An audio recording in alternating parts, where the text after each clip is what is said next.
আজ 22শে জুন ভারতীয় সময় রাত ৮টায় ভারত বাংলাদেশের বিরুদ্ধে খেলতে নামছে স্যার ভিভিয়ান রিসার্চ স্টেডিয়ামে সুপার 8-এর দ্বিতীয় ম্যাচটি এবং কিছু পরিবর্তন নিয়ে। ভারতের শক্তিশালী একাদশ Rohit Sharma captain, opener batsman Suman গিলকে ফেরানো হয়েছে শুভমন গিলের জায়গায়।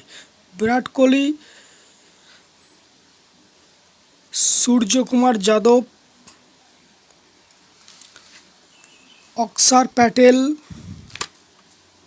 এবং Hardik Pandya, Rishabh Pant wicketkeeper, Rabindra Jadeja, Arshdeep Singh fast bowler, Jasprit Bumrah fast bowler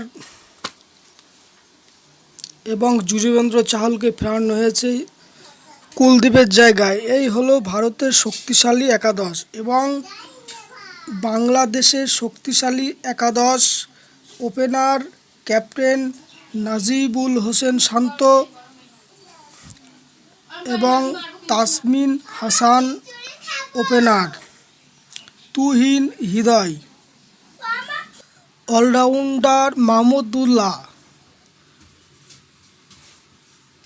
Shakibul Hasan, Soumya সরকার, লিটন দাস, মোস্তাফিজুর রহমান, শরীফুল ইসলাম, তাসকিন আহমেদ। এই হলো বাংলাদেশের সম্ভাব্য শক্তিশালী একাদশ।